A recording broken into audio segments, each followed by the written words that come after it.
Hello friends, ओम श्री गणेशाय नमः। जय श्री कृष्ण। आप सभी का स्वागत है आपकी अपने यूट्यूब चैनल पर। फ्रेंड्स, आज हम आपको इस वीडियो में बताने जा रहे हैं माघ मास महात्म्य की 24वें अध्याय की कथा के बारे में।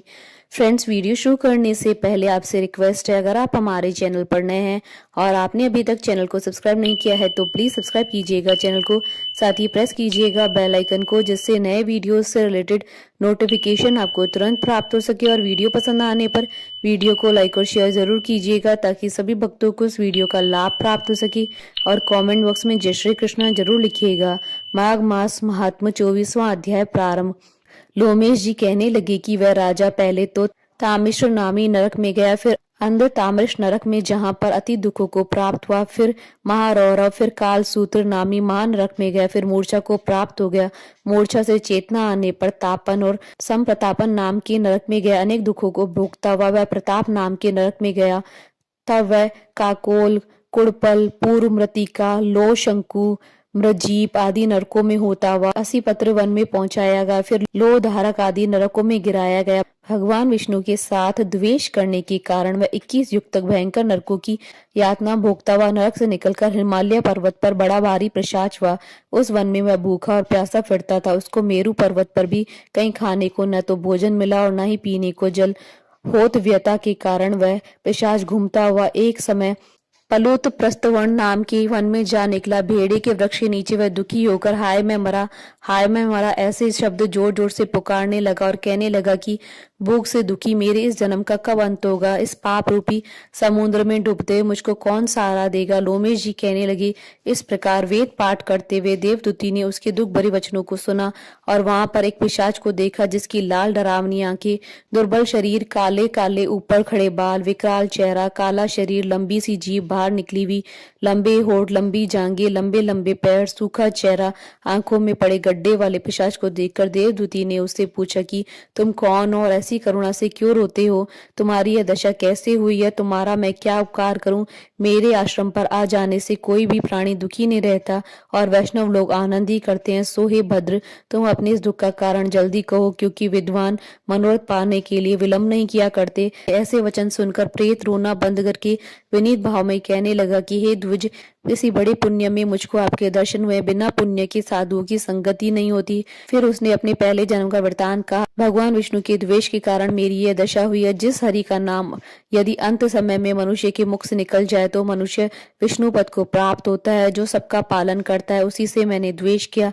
यह सब मेरे कर्मों का दोष है, जिसकी ब्राह्मण तप द्वारा प्रार्थना करते हैं। ब्रह्मा आदि देवता, सनकादिक ऋषि जिसको मुक्ति के लिए पूजते हैं, जो आदि मध्य तथा अंत में विश्व का विधाता और सनातन है, जिसका आदि मध्य अंत नहीं, उस भगवान के साथ मैंने द्वेष किया। जो कुछ पुण्य किए मैंने पिछले जन्म में किए थे वह सब विष्णु जी के द्वेष रूपी अग्नि में भस्म हो गए। यदि किसी प्रकार मेरे इस पाप का नाश हो जाए तो मैं भगवान विष्णु के सिवाय किसी और देवता का पूजन नहीं करूंगा। विष्णु भगवान से द्वेष करके मैंने बहुत दिनों तक नरक की यातना भोगी और पिशाच योनि में पड़ा हूँ। इस समय मैं किसी अच्छे कर्म की योग से आपके आश्रम में आया हूँ, जहाँ पर आपके सूर्य रूपी दर्शन ने मेरे दुख समान अंधकार को दूर कर दिया। अब आप कोई ऐसा उपाय बताइए जिससे मेरी यह पिशाच योनि दूर हो, क्योंकि सज्जन पुरुष उपकार करने में देर नहीं करते हैं। देवदूती कहने लगा कि यह माया देवता, मनुष्य, असुर सबकी स्मृति को मोहित कर देती है, जिससे धर्म का नाश करने वाला द्वेष उत्पन्न हो जाता है। जगत की उत्पन्न करने, रक्षा करने और नाश करने वाले को सब प्राणियों की आत्मा है, उनसे भी द्वेष करते हैं। जिनके अर्पण करने से सभी कर्म सफल होते हैं, उनकी भक्ति से मुख मोड़ने वाला मूर्ख कौन सी गति को प्राप्त नहीं होते। चारों वर्णों का वेदोक्त हरि का भजन करना ही उत्तम है, अन्यथा कुमार्ग पर चलने वाले मनुष्य नरक के गामी होते हैं। इसी कारण वेद विरुद्ध कर्मों को त्यागना चाहिए। अपनी बुद्धि से बचे हुए धर्म के मार्ग पर चलने से मनुष्य परलोक के पद का भी नाश कर देते हैं। वह वेद, देवता, ब्राह्मणों की निंदा करते हैं, झूठे मन कल्पित शास्त्रों को मानने वाले नरक में जाते हैं। देवादिदेव विष्णु से विमुख होने वाले नरक में जाते हैं। जैसे द्रविड़ देश का राजा नरक में गया, इस कारण उसकी निंदा नहीं करनी चाहिए और वेद में न कही गई क्रिया को भी नहीं करना चाहिए। लोमेश जी कहने लगे कि ऐसा कहने पर मुनि ने पिशाच को सुमार्ग बतलाया कि माघ मास में तुम प्रयाग में जाकर स्नान करो, से तुम्हारी व्यभिचार योनि समाप्त हो जाएगी। माघ मास में प्रयाग में स्नान करने से मनुष्य पहले जन्म के सब पापों से मुक्त हो जाता है। वहां पर स्नान करने से मुक्ति प्राप्त होती है। इससे बढ़कर कोई और प्रायश्चित नहीं है। संसार में यह मोक्ष और स्वर्ग का खुला हुआ द्वार है। गंगा और यमुना का संगम त्रिवेणी संसार में सबसे उत्तम तीर्थ है। पाप रूपी बंधन को काटने के लिए कुल्हाड़ी है।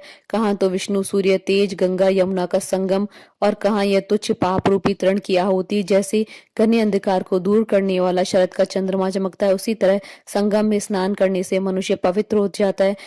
मैं तुमसे गंगा यमुना के संगम का वर्णन नहीं कर सकता, जिसकी जल की एक बूंद के स्पर्श करने से केरल देश का ब्राह्मण मुक्त हो गया। ऋषि के ऐसे वचन सुनकर प्रेत के मन में शांति उत्पन्न हो गई और मानो वह सब दुखों से छूट गया। प्रसन्नता से उसने विनय पूर्वक ऋषि से पूछा।